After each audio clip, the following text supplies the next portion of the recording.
Jó, capítulo 33. Ouve, pois, Jó, as minhas razões, e dá ouvidos a todas as minhas palavras. Passo agora a falar, em minha boca fala a língua. As minhas razões provam a sinceridade do meu coração, e os meus lábios proferem o puro saber.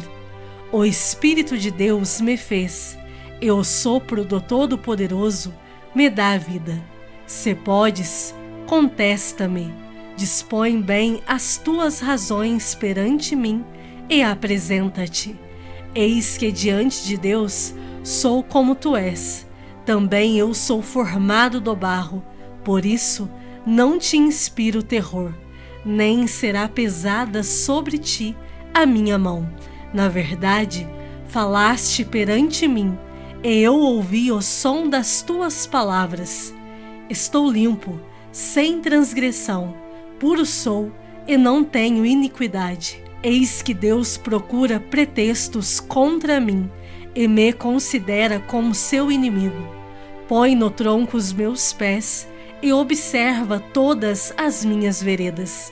Nisto não tens razão, eu te respondo, porque Deus é maior do que o homem. Por que contendes com ele, afirmando que não te dá contas de nenhum dos seus atos?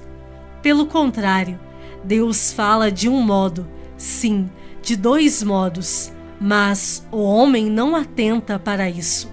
Em sonho ou em visão de noite, quando cai sono profundo sobre os homens, quando adormecem na cama, então lhes abre os ouvidos e lhes sela a sua instrução, para apartar o homem do seu desígnio e livrá-lo da soberba, para guardar a sua alma da cova e a sua vida de passar pela espada. Também no seu leito é castigado com dores, com incessante contenda nos seus ossos, de modo que a sua vida abomina o pão, e a sua alma a comida apetecível. A sua carne, que se via, agora desaparece, e os seus ossos, que não se viam, agora se descobrem. A sua alma se vai chegando à cova, e a sua vida aos portadores da morte. Se com ele houver um anjo intercessor, um dos milhares, para declarar ao homem o que lhe convém, então Deus terá misericórdia dele e dirá ao anjo: redime-o, para que não desça à cova. Achei resgate. Sua carne se robustecerá com o vigor da sua infância, e ele tornará os dias da sua juventude. Deveras orará a Deus, que lhe será propício. Ele, com júbilo, verá a face de Deus, e este lhe restituirá a sua justiça. Cantará diante dos homens e dirá: pequei, perverti o direito, e não fui punido segundo merecia.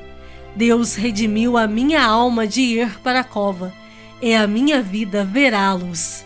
Eis que tudo isto é obra de Deus, 2 e 3 vezes para com o homem, para reconduzir da cova a sua alma, e o alumiar com a luz dos viventes.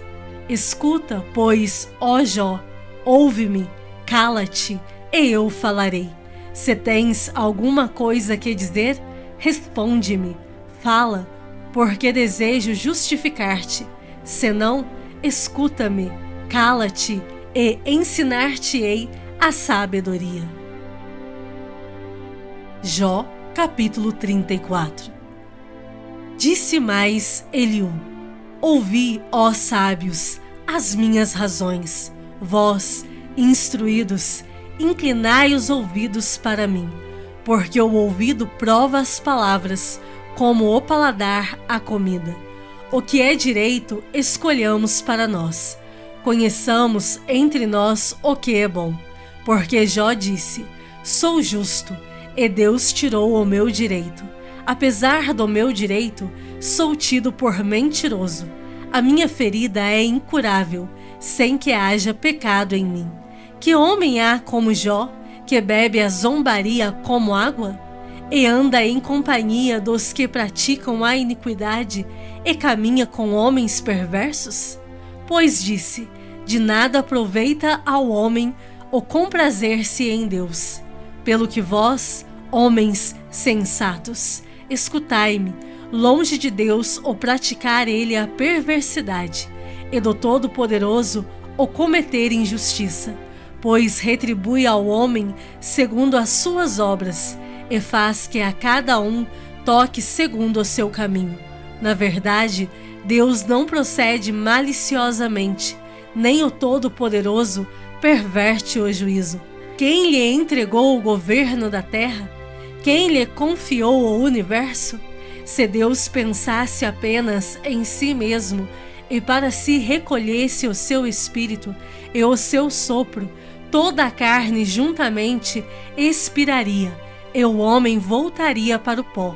Se, pois, há em ti entendimento, ouve isto, inclina os ouvidos ao som das minhas palavras. Acaso governaria o que aborrecesse o direito? E quererás tu condenar aquele que é justo e poderoso? Dir-se-á a um rei: ó vil? Ou aos príncipes: ó perversos? Quanto menos aquele que não faz acepção das pessoas de príncipes, nem estima ao rico mais do que ao pobre, porque todos são obra de suas mãos. De repente, morrem. À meia-noite, os povos são perturbados e passam, e os poderosos são tomados por força invisível. Os olhos de Deus estão sobre os caminhos do homem, e veem todos os seus passos. Não há trevas nem sombra assaz profunda, onde se escondam os que praticam a iniquidade. Pois Deus não precisa observar por muito tempo o homem antes de o fazer ir a juízo perante ele. Quebranta os fortes, sem os inquirir, e põe outros em seu lugar. Ele conhece, pois, as suas obras. De noite os transtorna e ficam moídos. Ele os fere como a perversos, à vista de todos, porque dele se desviaram e não quiseram compreender nenhum de seus caminhos. E, assim, fizeram que o clamor do pobre subisse até Deus. E este ouviu o lamento dos aflitos. Se ele aquietar-se, quem o condenará? Se encobrir o rosto, quem o poderá contemplar? Seja um povo, seja um homem, para que o ímpio não reine e não haja quem iluda o povo. Se alguém diz a Deus: sofri, não pecarei mais, o que não vejo, ensina-mo tu. Se cometi injustiça, jamais a tornarei a praticar. Acaso deve ele recompensar-te segundo tu queres ou não queres? Acaso deve ele dizer-te: escolhe tu e não eu? Declara o que sabes, fala. Os homens sensatos dir-me-á o sábio que me ouve. Jó falou sem conhecimento, e nas suas palavras não há sabedoria. Tomara fosse Jó provado até ao fim, porque ele respondeu como homem de iniquidade, pois ao seu pecado acrescenta rebelião. Entre nós, com desprezo, bate ele palmas e multiplica as suas palavras contra Deus. Salmos de número 59. Livra-me, Deus meu, dos meus inimigos. Põe-me acima do alcance dos meus adversários. Livra-me dos que praticam a iniquidade e salva-me dos homens sanguinários. Pois que armam ciladas a minha alma, contra mim se reúnem os fortes. Sem transgressão minha, ó Senhor, ou pecado meu, sem culpa minha, eles se apressam e investem. Desperta, vem ao meu encontro e vê. Tu, Senhor, Deus dos exércitos, és o Deus de Israel. Desperta, pois, e vem de encontro a todas as nações. Não te compadeças de nenhum dos que traiçoeiramente praticam a iniquidade. Ao anoitecer, uivam como cães à volta da cidade. Alardeiam de boca, em seus lábios há espadas, pois dizem eles: quem há que nos escute? Mas tu, Senhor, te rirás deles, zombarás de todas as nações. Em ti, força minha, esperarei, pois Deus é meu alto refúgio. Meu Deus virá ao meu encontro com a sua benignidade. Deus me fará ver o meu desejo sobre os meus inimigos. Não os mates, para que o meu povo não se esqueça.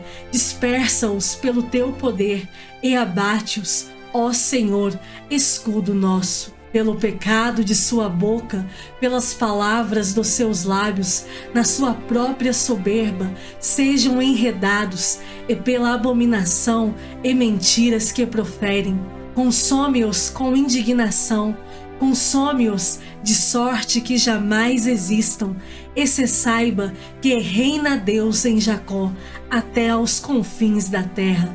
Ao anoitecer, uivam como cães à volta da cidade, vagueiam à procura de comida e, se não se fartam, então rosnam. Eu, porém, cantarei a tua força. Pela manhã louvarei com alegria a tua misericórdia, pois tu me tens sido alto refúgio e proteção no dia da minha angústia.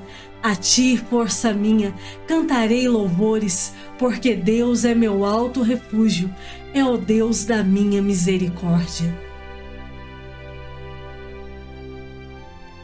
Lucas, capítulo 22. Estava próxima a festa dos pães asmos, chamada Páscoa. Preocupavam-se os principais sacerdotes e os escribas em como tirar a vida a Jesus, porque temiam o povo.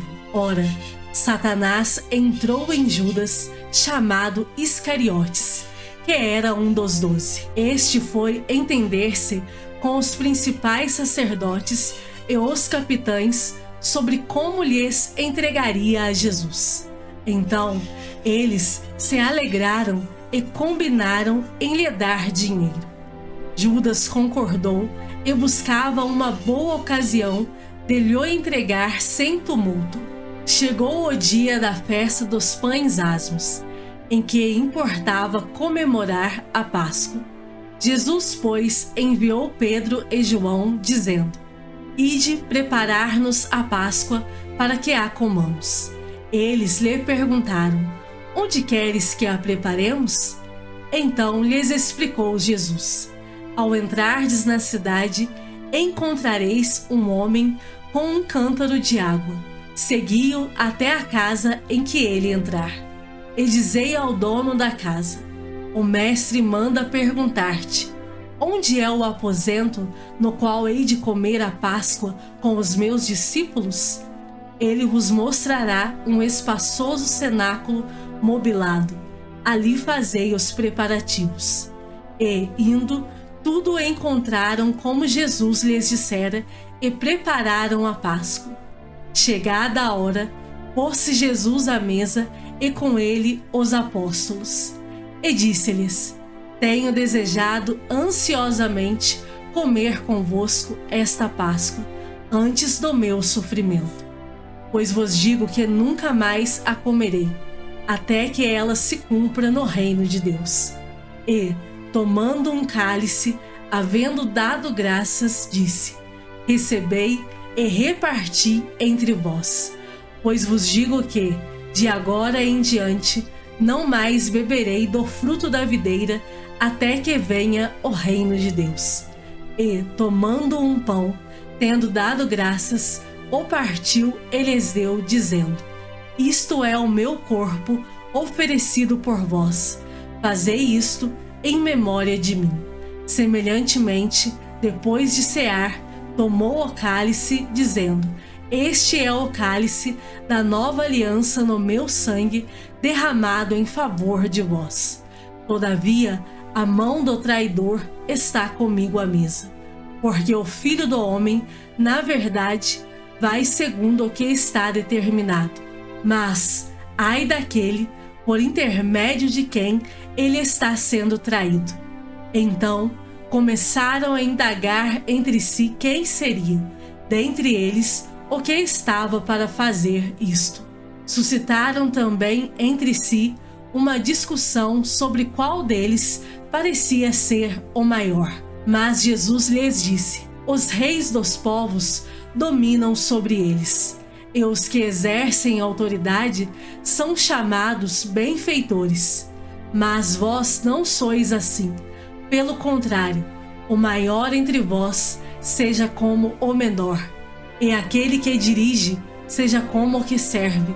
Pois qual é maior, quem está à mesa ou quem serve? Porventura não é quem está à mesa? Pois no meio de vós eu sou como quem serve.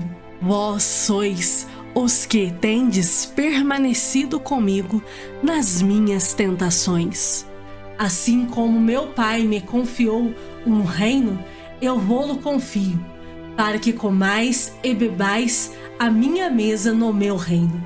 Eu vos assentareis em tronos para julgar as 12 tribos de Israel. Simão, Simão, eis que Satanás vos reclamou para vos peneirar como trigo. Eu, porém, roguei por ti, para que a tua fé não desfaleça. Tu, pois, quando te converteres, fortalece os teus irmãos. Ele, porém, respondeu: Senhor, estou pronto a ir contigo, tanto para a prisão como para a morte. Mas Jesus lhe disse: afirmo-te, Pedro, que hoje 3 vezes negarás que me conheces, antes que o galo cante. A seguir, Jesus lhes perguntou: quando vos mandei sem bolsa, sem alforge e sem sandálias, faltou-vos porventura alguma coisa? Nada, disseram eles. Então lhes disse: agora, porém, quem tem bolsa, tome-a, como também o alforge. E o que não tem espada, venda a sua capa e compre uma. Pois vos digo que importa que se cumpra em mim o que está escrito: ele foi contado com os malfeitores. Porque o que a mim se refere está sendo cumprido. Então lhe disseram: Senhor, eis aqui 2 espadas. Respondeu-lhes: basta. E saindo, foi como de costume para o Monte das Oliveiras. E os discípulos o acompanharam. Chegando ao lugar escolhido, Jesus lhes disse: orai, para que não entreis em tentação. Ele, por sua vez, se afastou cerca de um tiro de pedra e de joelhos orava, dizendo: Pai, se queres, passa de mim este cálice. Contudo, não se faça a minha vontade, e sim a tua. Então lhe apareceu um anjo do céu que o confortava, e, estando em agonia, orava mais intensamente. E aconteceu que o seu suor se tornou como gotas de sangue caindo sobre a terra. Levantando-se da oração, foi ter com os discípulos e os achou dormindo de tristeza. E disse-lhes: por que estáis dormindo? Levantai-vos e orai, para que não entreis em tentação. Falava ele ainda, quando chegou uma multidão, e um dos 12, o chamado Judas, que vinha à frente deles, aproximou-se de Jesus para o beijar. Jesus, porém, lhe disse: Judas, com um beijo traz o Filho do Homem? Os que estavam ao redor dele, vendo o que ia suceder, perguntaram: Senhor, feriremos a espada?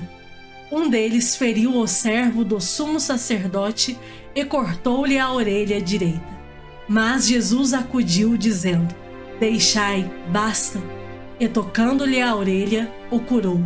Então, dirigindo-se Jesus aos principais sacerdotes, capitães do templo e anciãos que vieram prendê-lo, disse: Saístes com espadas e porretes como para deter um salteador? Diariamente, estando eu convosco no templo, não pusestes as mãos sobre mim. Esta, porém, é a vossa hora e o poder das trevas. Então, prendendo-o, o levaram e o introduziram na casa do sumo sacerdote. Pedro seguia de longe. E, quando acenderam fogo no meio do pátio e juntos se assentaram, Pedro tomou lugar entre eles. Entre mentes, uma criada, vendo-o assentado perto do fogo, fitando-o, disse: Este também estava com ele. Mas Pedro negava, dizendo: Mulher, não o conheço. Pouco depois, vendo-o outro, disse: Também tu és dos tais. Pedro, porém, protestava: Homem, não sou. E, tendo passado cerca de 1 hora, outro afirmava, dizendo: Também este verdadeiramente estava com ele, porque também é galileu.